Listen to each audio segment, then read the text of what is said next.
أعوذ بالله من الشيطان الرجيم. بسم الله الرحمن الرحيم.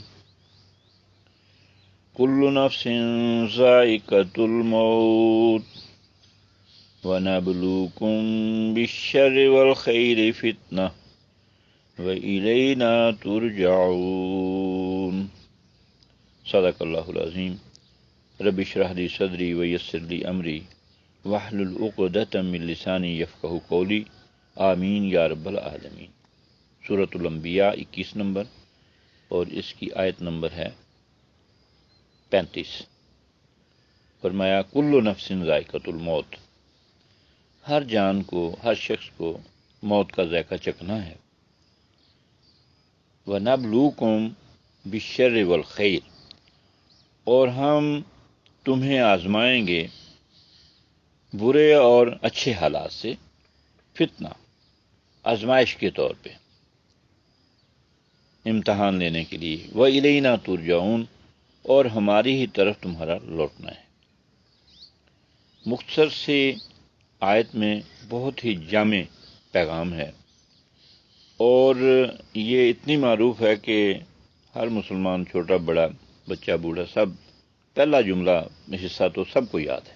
کل نفس ذائقۃ الموت، ہر جان موت کا ذائقہ چکھنے والی ہے۔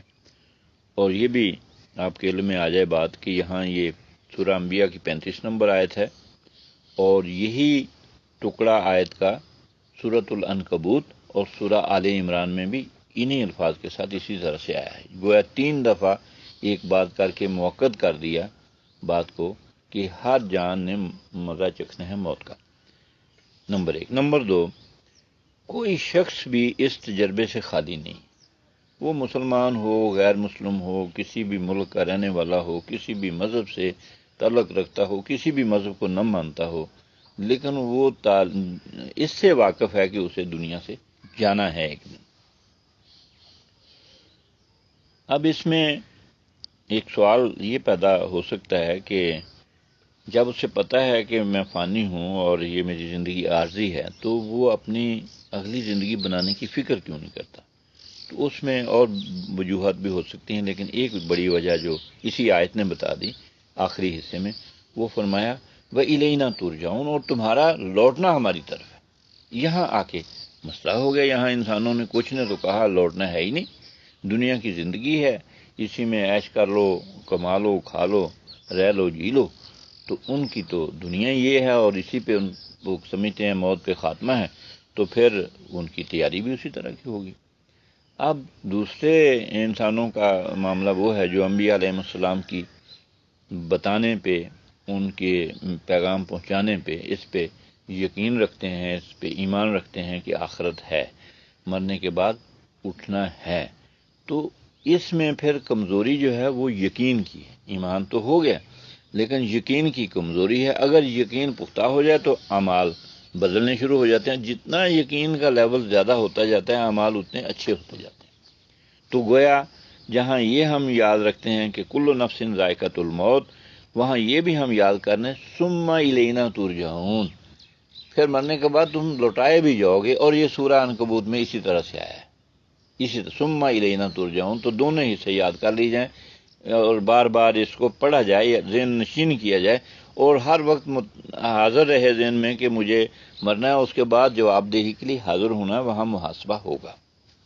اب اس آیت کے درمیان والے ٹکڑے پہ غور کر لیں تو وہ جو وہاں محاسبہ ہے وہ کس بنیاد پہ ہے؟ اس امتحان کی بنیاد پہ جو دنیا میں اسے درپیش ہے۔ وہ امتحان کیا ہے؟ وَنَبْلُوكُمْ، ہم آزمائیں گے تمہیں، بِالشَّرِّ وَالْخَيْرِ فتنہ، تمہارے برے اور اچھے حالات کو آزمائش بنا کر تمہارا ایک ججمنٹ کریں گے کہ تم کہاں ہو۔ اچھا، یہ جو بات ہے اس پہ بھی آپ اتفاق کریں گے کہ یہ بھی ہر شخص کا تجربہ ہے۔ دونوں میں سے ایک بات کا تو ہے ہی ہے، یا تو تنگ دستی میں زندگی گزرے گی، یہ تجربہ ہوگا، یا آسودہ حالی میں زندگی گزرے گی، اس طرح کا امتحان ہوگا۔ لیکن ہوں گے دونوں امتحان۔